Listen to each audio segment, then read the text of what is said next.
it's a who's who. I mean, it's Billy Volek. It's Brody Croyle. It's Marquise Tuiasosopo. It's Quinn Gray. It's Cleo Lemon, who that year played for the Dolphins. Later went on, of course, to play for the Jaguars. I mean, Tavares Jackson, Charlie Batch. Hey, what's up, everyone? Welcome into Monkey Knife Fights NFL Preview Show Week 4 edition. I'm Dan Watkins. Joining me, as always, Nick Whalen of Rotowire.com. Nick, normally in these circumstances, in this situation, I would start off by congratulating your Jacksonville Jaguars, as always. But instead, I think the big question this week is, have you tried Russell Wilson's dangerous sandwich yet? That was so creepy. Yeah. That promotion, if we can even call it that, for Subway. Yeah, I mean, I don't know. It's kind of what you expect from Russell Wilson at this point, but nonetheless, it was shocking to see. I hope at some point, Russell Wilson comes out and says like, aha, this has all been like a 10-year long con. I've just been pretending to be a weird guy, but it week by week, it just gets weirder and weirder. I mean, like, I'm still laughing about the runner pass video.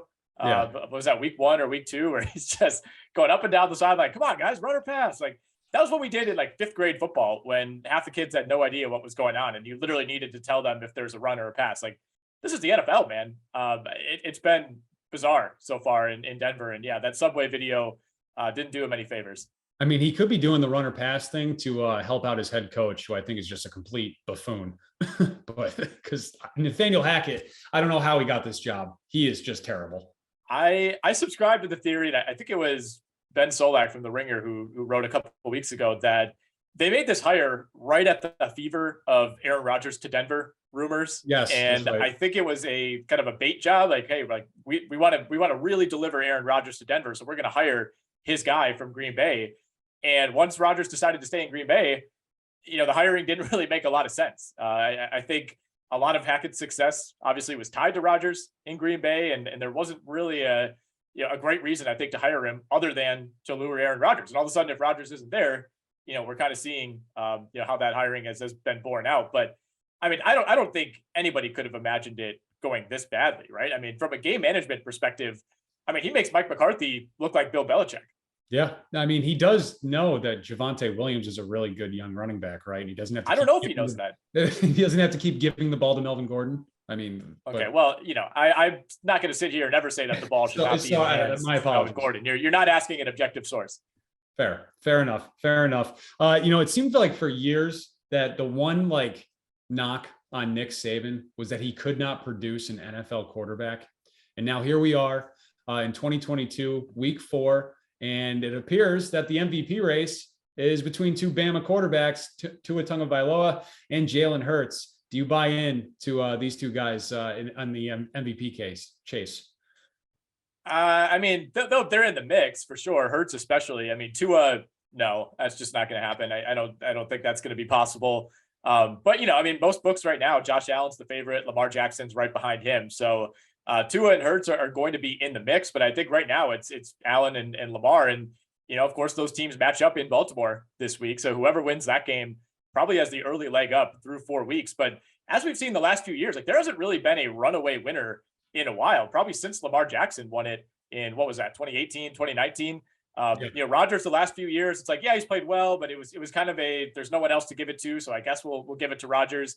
I think he's out this year. It's almost impossible to win it 3 times in a row. And obviously he hasn't had that great of a year statistically yet either. But I mean, as of right now, it's probably a 5-man race. Allen, Lamar, Hurts, Mahomes, Tua. I think Justin Herbert, he's still in the mix. Like he's at 16-1 on DraftKings, but I mean, it doesn't really feel like he's on that track at all. Yeah, definitely. And let's just jump right into it and talk about that Bills-Ravens game. Josh Allen's number this week on MKF is 289.5 passing yards. Mm-hmm. I'm wondering if this number is just low to me. He's been right around 300 or more. He threw for 400 last week. Maybe this is because the potential effects of the Hurricane Ian could be up in the Maryland region by Sunday afternoon, or maybe the lines makers here are worried that he might have thrown his arm out last week with 63 attempts and that he's just not going to throw the ball that much. What do you make out of this number for Josh Allen? Yeah, it definitely seems low to me. I think you're right, though, that they are factoring in the likelihood, if not certainty, that there's going to be rain in the forecast on Sunday. I mean, we'll see how heavy that rain is. You know, if you watch the Weather Channel at all in the last 48 hours, you know, you can kind of see like the entire lower eastern seaboard is looking like it's going to get the residual effects of Hurricane Ian. So I think that's actually a really good point by you to point that out. I think this is a game that could end up literally being really sloppy, and I'm not really sure which team that favors. I think normally I would say Baltimore, but Baltimore has not really been able to run the ball this season outside of Lamar Jackson. And Buffalo to me maybe seems like the team that just their style, like even the style of Josh Allen, is maybe more well equipped to handle that weather. But I'm going to go more on this number. I think no matter what, like Josh Allen just doesn't seem like a quarterback who would really be bothered by that. I think, 90% of quarterbacks would, but I think he's that's almost the environment that you get the sense that he prefers. And yeah, I mean, they've had to throw the ball, I think, a little bit more than they've wanted to so far. Even in week 1 against the Rams, they weren't really able to run the ball. They don't want to run Josh Allen all that much. So, Baltimore also has like the worst secondary in the league so far in terms of yards allowed. Sure do. So I think it's, and you're not used to that from Baltimore. They're one of those teams that I automatically just assume is going to be a top 10 defense every year, but the back end of that defense has been an unmitigated disaster so far. So I think Josh Allen, weather aside, probably. Yeah, I like the more as well. As you mentioned, Baltimore's pass defense, they're allowing 352 yards per game. Mac Jones just threw for 321. Tua threw for 470. Joe Flacco threw for 307. I think even in this weather, Josh Allen's going to be able to get to 290. Yeah. Yep. I feel the same way. All right, moving on. Let's talk about his number one receiver, Stephon Diggs. 7.5 receptions is his more or less on MKF. He's tied for the league lead in targets with 35 with Cooper Kupp and Jamar Chase, and he's second in the league in receptions with 27. So he's averaging 9 catches a game. Is he going to get there again this weekend? It's a big number. It's a little bit higher than I would like, but I think he could do it, right? I mean, 8, 12, and 7 receptions so far through 3 weeks. I mean, he's been targeted 35 times, like you said, in 3 games. I think we see a more kind of refocused Josh Allen. He missed some uncharacteristic throws in that Miami game. I think he's the type of guy who's not going to let that happen 2 weeks in a row. And again, even in the rain, I think you could really exploit this Baltimore secondary. And maybe other than Cooper Kupp, I think Stephon Diggs is the receiver who's been the most impressive. I mean, he leads the league in fantasy points right now at receivers. You could argue that he's been even better than Cooper Kupp so far. Kind of a nightmare matchup for that Ravens secondary, which, like we said, has just been a little up and down, a lot of miscommunication so far, and I think Buffalo can exploit that. Yeah, they let Devontae Parker go off for 150 on him last week. That's all you need to know. Yeah, so I like them more there on Diggs as well. Lamar Jackson, 239.5 passing yards, 72.5 rushing yards for Lamar. He's reached 240 or more in just 1 of 3 games this season, 73 or more rushing yards in 2 of 3. Buffalo ranks second in the NFL in passing defense, but it should be pointed out that Micah Hyde is out for the year. Jordan Poyer is back. He returned to practice this week, but he's been limited. And I guess this number also just dropped down to 229.5 for Jackson. Yeah, well, Dane Jackson, the starting corner who got hurt, looked like a really scary injury a couple of weeks ago. He could be out of this game as well. I don't know, man. I'm still inclined to think that Buffalo steps up here, and it's not even necessarily the Buffalo defense, which, by the way, without 2 starting safeties and a starting corner last week, like, that was not the issue against Miami. It was just fluky plays on offense. They weren't giving up deep shots to Hill and Waddle like we expected. I actually thought the secondary held up pretty well despite those injuries. And if you get Poyer and you get Dane Jackson back, you feel even better about that secondary. So I'm inclined to go less here. And part of it too is I think Buffalo has done an incredible job of controlling the clock so far. I mean, the split, I think they ran 80 plays or 90 plays or something last week, and the Dolphins ran 39. I mean, it's just a wildly improbable win by Miami, and Buffalo has been the best team in the league at controlling the clock, extending drives. So it's not that I think Lamar has a bad game. I think Buffalo is going to be in control. Yeah. Last week, I'm just going to chalk it right up to September in Miami. Weird things just happen early on in Miami. Mark Andrews, Baltimore's big tight end, monster game last week, monster game in week 2 as well. 79.5 receiving yards for Andrews. As I mentioned, those 2 games, he's gone for 89 and 104 respectively. Does he continue that this week? Well, this is a really tough one. He's kind of right on this number last week. He went over 100 against Miami, 9 catches on 11 targets. I think he does. I mean, the Ravens have kind of relied on big plays from their receivers. Devin Duvernay has a couple of big ones. Bateman has a couple long ones. Duvernay has a kick return as well. I think those splashy plays probably dry up against Buffalo. You're not going to be able to rely on hitting a couple of those per game. And I think, when you can't do that, you go to old reliable, and that's Mark Andrews. And we saw that time and time again against New England last week. A game, you look at the final score and you think, oh, Baltimore dominated. Not really. I mean, there were, until that fumble by Nelson Aguilar, it looked like the Patriots were maybe marching down and potentially taking the lead in the fourth quarter of that game. But we just saw time and time again, whenever it was third down or wherever, whenever the Ravens needed to move the ball, it's always Lamar Jackson to Mark Andrews. And even against a really good defense in Buffalo, I don't think that changes this week.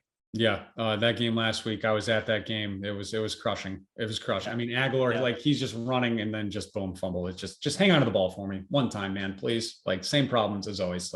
Now that he's finally catching the ball, he just can't hang on to it afterwards, and he's just going to fumble it. So, all right, moving on. Let's do a quick 2-minute drill to round up this early slate, and we'll start off with Justin Jefferson. He's taking on the Saints in London. That's right. We're already at London games this year. 89.5 receiving yards for JJ, more or less.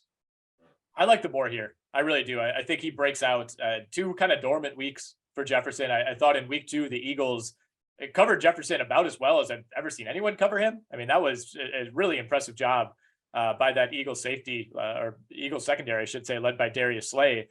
And then last week, just a weird game, weird game for Minnesota against Detroit. They fall behind by double digits 2 separate times. It ends up being KJ Osborne and Adam Thielen, who kind of are the key receivers, but I think they get back to it against a New Orleans team that does have a good secondary. I'm really not sure if they're a good team at all at this point. And, technically this is a road game for Minnesota, but it's neutral site. You're in London. And I just think right now, you're looking at the Minnesota offense versus the New Orleans defense. I think the Minnesota offense is the better unit. Even if Dalvin Cook doesn't play, I'm not even sure that matters all that much. To me, that the Saints are just kind of a lost group. And I think this is a good game for Jefferson to get back on track. So I'll go more. All right. Justin Herbert, the Chargers quarterback at Houston, 275.5 passing yards, more or less. Oh, man. I'm going to go less here. I think the Chargers need to find a way to start running the ball. They are the worst running team in the league by far. They're at 2.5 yards per carry through 3 games. And I don't think there's a better opponent to do it against than the Houston Texans, who are right up there. I think they're 31st in the league in terms of yards per attempt. So I think this is a game where they try to get in, get out. Don't have Justin Herbert aggravate that injury at all. Do it on the ground if you can. Do it with short, quick passes. I don't see this being an explosive game for Herbert. Yeah, as someone who drafted Austin Eckler in both of his fantasy leagues, I'm hoping that his picture is on milk cartons and plastered all over the place with a missing person. Yeah, it's been rough, man. Because we need to see it. All right, next up, Jonathan Taylor versus the Titans, 90.5 rushing yards, more or less. More. I love Jonathan Taylor this week. I just mentioned that Houston is 31st in yards per carry allowed. Who's 32nd? The Tennessee Titans, 5.8 yards per carry allowed on the ground this season by Tennessee. So, this is, if you can't get on track this week, if you're Jonathan Taylor and you're that Colts offensive line, then it might be time to start panicking, because almost everybody was taking Jonathan Taylor number 1 overall in fantasy drafts. And it looked great in week 1. He's been fine the last couple of weeks, but if there was ever a time for one of those 140-yard, 2-touchdown type of games, it would be this week. All right, very good. Moving on. Next up, MVP candidate, Philadelphia Eagles quarterback Jalen Hurts, taking on your Jacksonville Jaguars Sunday, 265.5 passing yards, more or less.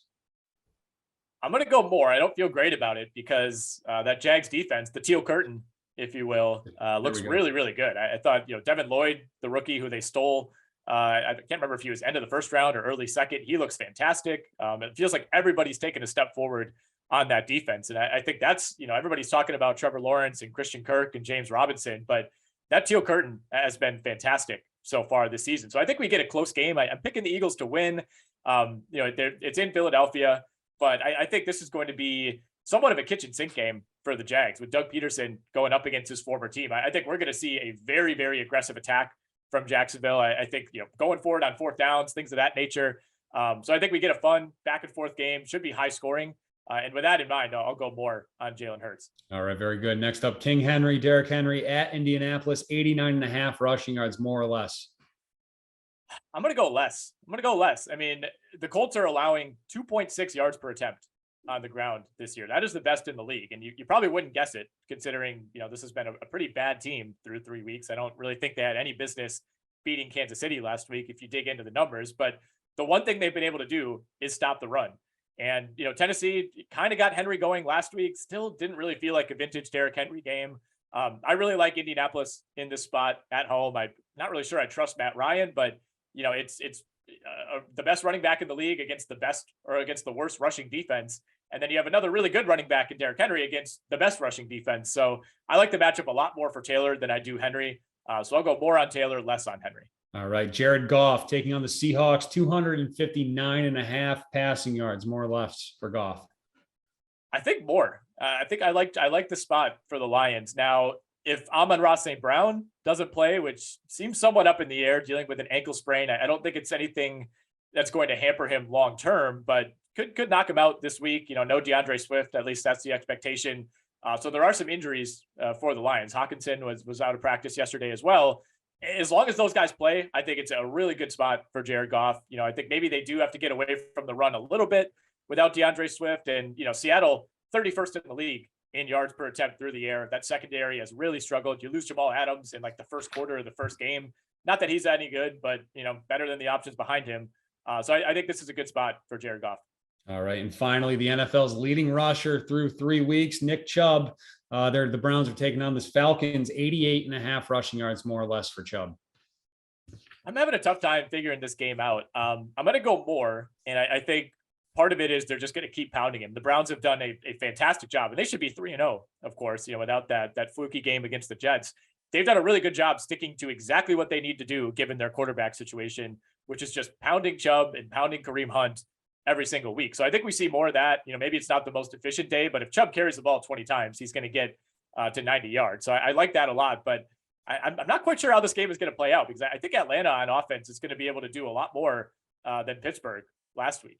They don't run the just roll out and throw the ball right before you step out of bounds offense that the Steelers run with Trubisky. So I think this is one where the Browns are going to have to compete. They're going to have to keep moving the ball, and I think that leads to a nice day for Nick Chubb. The only problem with Marcus Mariota is that sometimes he needs to be reminded to actually throw the ball. Unlike a couple of his Hail Mary attempts have been pretty bad. Yeah, well, he's been fumbling a ton as well. He's had some unbelievably costly fumbles so far. But with Cleveland too, it's like we don't know if Myles Garrett is going to play after that random car accident. We don't know if Jadeveon Clowney is going to be available. I don't know. This just has the making of a really weird game. Yeah, I think that could be like the sneaky red zone game of the day. That Browns and Falcons game where it just could, because just these two teams, I don't know. They should just be in the red zone all the time with how these defenses are. All right. So there's 3 games in the late afternoon window this week, including the Patriots visiting the Packers. Apparently this is the first time in almost 2 years that the Pats are double-digit underdogs. The last time that happened was when they visited the Kansas City Chiefs on that weird Monday night game during the COVID year in 2020. Do you know, Nick, what that Kansas City game and what this game this weekend have in common? The Kansas City game was started by Brian Hoyer, I believe, right? It was, and it looks like that Brian Hoyer is going to be starting this game as well against the Packers. It's the year of the backup quarterback in the NFL. We have Cooper Rush going off. Joe Flacco's been starting. Jimmy G's now back in. Jacoby Brissett is also holding the water for a little while. So who is your favorite backup quarterback of all time? Man, I don't even know if I have one. You know what I did when I saw the email and we were doing this topic, I went to Football Reference. I went to the year 2006, which is kind of like my peak year as far as just knowing the NFL and whatnot. And it's just kind of a nostalgic year for me. Yep. And I just sorted by fewest games started by quarterbacks. And it's a who's who, it's Billy Volek. There we it's go. Brody Croyle. It's Marquise Tuiasosopo. It's Quinn Gray. It's Cleo Lemon, who that year played for the Dolphins, later went on, of course, to play for the Jaguars. Tavares Jackson, Charlie Batch, way up there for me, a guy who was he was in the league 10 years after you thought he retired. Aaron Brooks became a backup later in his career, after starring for the Saints in the early 2000s. I think he was with the Raiders for a little bit. The list goes on, but who are yours? So not that he's my favorite, but I think the guy that's got to be the most respected backup quarterback of all time, Chase Daniel. He's currently the Chargers backup. He's started 5 games in his career. He's attempted 261 passes in 13 years in the NFL. So that's just over 20 a season. He's made over $41 million in his career. Like, you got to tip your hat to that guy. That guy has figured it out. He's figured out life. The former Missouri quarterback. But I also you got to tip your hat, and he's also one of those guys who he always wears a fitted hat, which is it's just like such a 2009 look. Like he probably worked at Lids in high school. Like seems like a guy who would probably be pretty into chewing tobacco, things of that nature. Like he just embodies everything that you want in your backup quarterback. You also just described Blake Bortles, by the way. I was gonna say, I pretty much did. Like he's essentially living the life that Blake Bortles could be living. Absolutely. But a couple of my other favorites, Matt Castle, of course, 2008 going 11-5. Kelly Holcomb, I always liked. You know, he won a couple of games in his career for the Browns. And then Seneca Wallace was a fun one too, back in the day for the Seahawks. I always liked him in Madden because like I would play as the Seahawks, I'd be trailing and I wanted to run with Matt Hasselbeck, but that just wasn't going to work out. But Seneca Wallace had like an 84 speed overall. So I could kind of run and pick up a couple first downs and get back in the game. So those were a couple of mine. But let's get back to Brian Hoyer. Brian Hoyer came in the league as an undrafted rookie in 2009. He's made $32,971,545 in his career. So I thought we would play a game this week for the late games here. And in MKF style, let's play, has this player made more or less than Brian Hoyer in his career? Pretty simple, right? So 32.9 million is his career total. So let's start off with Blaine Gabbert, former first overall draft pick. What do you think, more or less? Now, first round pick. Yeah. Thankfully he wasn't number one, but I don't remember which team took him in the top 10. We don't have to get into that. I'm trying to remember if he got in before they changed the rookie scale when guys were just getting insane money in the first round. I'm going to guess he got that insane money. So I'm going to say more, I guess, in this scenario. Blaine Gabbert made more money than Hoyer. Wrong. Less, 25.9. You're 0 for 1. Let's move on. Jacoby Brissett. Cleveland. Man. That's so tough. I feel like they might have made exactly the same amount, but I'll go more on this one too. More, $42.8 million. All right, we're back to 500. Well for himself. Next up, Tyrod Taylor, more or less. Tyrod Taylor. I'm going to say more. Yep. T-Mobile has made $65 million in his career. Is that counting lawsuits too, or just NFL contracts? I don't think that's been settled yet. I think they're waiting to see what this guy does to Justin Herbert, because I believe he's still the doctor. Anyway, moving on, Saints superstar running back Alvin Kamara, more or less. I'm going to say less. I know he was a second or a third round pick, I believe. Less, just slightly though, $32.2 million for Kamara. Next up, how about Cole Beasley? Just signed a deal with the Bucs. Man, I hope it's less, but I fear that it might be more, but I'll say less. More, $38 million for Beasley. Another one here for you, Darren Waller, superstar tight end for the Raiders. Are we counting his new contract? If so, I'll go more. As of right now, to date. Oh, as of right now, then less. Less, 30.9 for Waller. Doing pretty good. One more here. This guy's been in the news this week because Tyreek Hill has been threatening to absolutely scorch him on Thursday Night Football. Eli Apple, more or less. Former first-round draft pick. Yeah, I mean, he was like a 10th overall pick. I'm seeing on Football Reference, his nickname is the Quiet Assassin. I'm not sure who calls him that. That doesn't seem like a very quiet guy, honestly, but I'm going to say less. After that rookie deal, it's been hanging on. Less, $22.7 million. And I threw in a couple NBA guys for you here too. So this is through last season. Luka Doncic, more or less. Ooh, man, that's really difficult. I will say less. Less, just slightly. That extension is not kicked in yet. Luka has only made it, just a measly $31.9 million in his career. How about Matthew Dellavedova, more or less? More, I believe, thanks to the Milwaukee Bucks. More, $42.4 million. And finally, I had to throw a golfer on here too. Former world number one golfer and 1992 Masters champion, Fred Couples. Got to be more, right? I don't know. Maybe the money wasn't good back then, but I'm going to say more.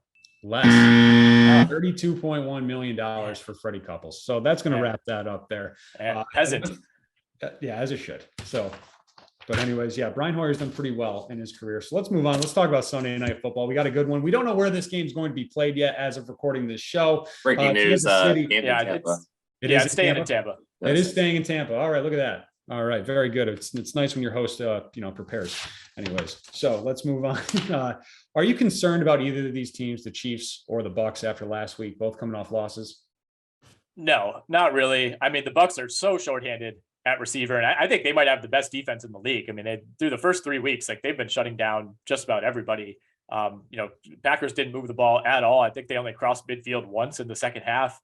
So I'm not really worried. I think the defense looks great. I think once Godwin's back, once Mike Evans is back, which he should be this week from suspension, I think the Bucs will be just fine. I mean, the Julio question, it just feels like we're going down that same road again that we've been down like 10 times, where it's just he's going to be week to week, and when he plays, he's going to look great. And when he doesn't play, you're going to miss him. So to me, that's kind of a wash. But no, I think the Bucs will end up being fine. And I mean, Carolina's a disaster. Atlanta's Atlanta. The Saints look worse than we expected. Like they'll win that division no matter what. Kansas City, I think, is fine. They should be 3-0. Maybe they should be 2-1. I think they should have lost to the Chargers, but they should have beat the Colts. If you watched that game at all last week, I mean, that was an all-time just like messing around game. They're trying to fake field goal. They're passing on like gimme field goals for these like weird trick plays. They're Travis Kelce's dropping touchdowns left and right. Like it was such a classic letdown game for the Chiefs that I'm really not worried at all. But this week will tell us something, right? I mean, if one team blows out the other, then maybe there's a little bit of concern. I do like the Chiefs here. I liked them a little more when I thought that this game might be played at a neutral site. I think that Buccaneers defense against this Chiefs offense is going to be really interesting. I don't think the Chiefs are going to be able to run the ball whatsoever. So I mean, we're going to get to see probably the best test so far for Patrick Mahomes without Tyreek Hill. Yep. And let's bring up Patrick Mahomes. 275.5 passing yards is his more or less. Tampa's allowing just 209 passing yards per game. Right. What do you think out of Patty Mahomes?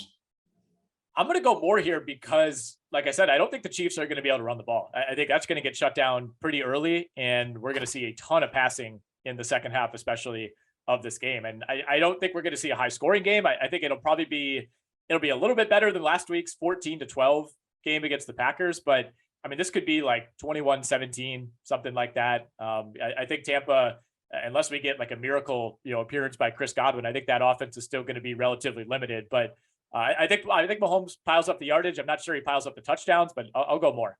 All right. And then Tom Brady, 260.5 passing yards for Brady. Kansas City's allowing 227 yards per game. Tom's stat line looking a little better last week. He finished with 271. Can he get there again? Yeah, I think he follows a similar script to last week. It was just quick pass, and Green Bay so far is one of the best pressure rates in the league. I mean, that defensive line and those linebackers have been fantastic, but I think they only sacked Brady once, if at all, last week. I mean, he was just getting rid of the ball.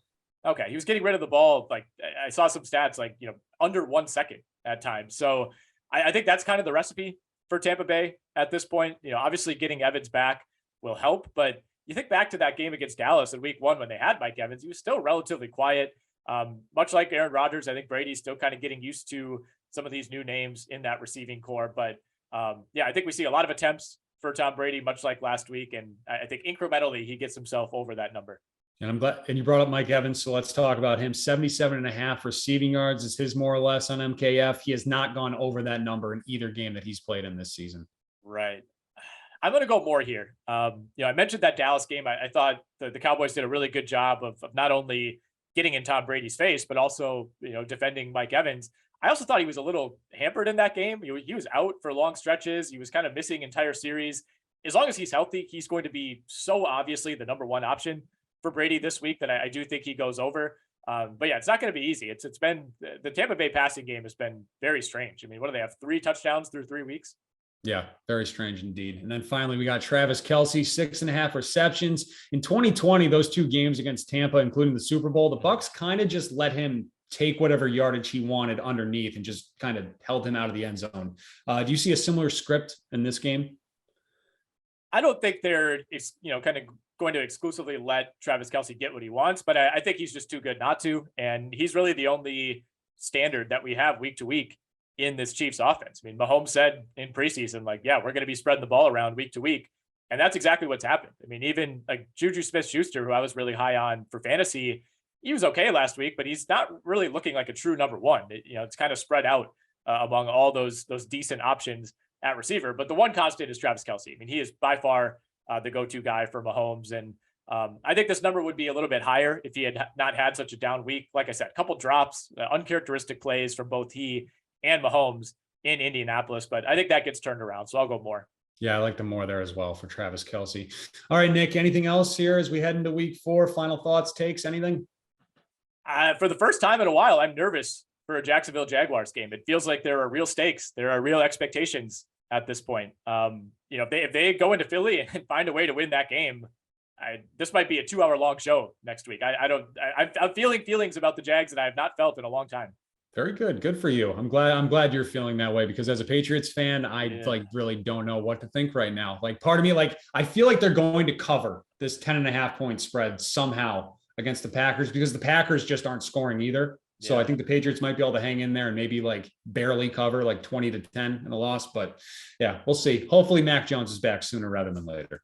Well, I'm seeing that number on the move in favor of New England. Is it?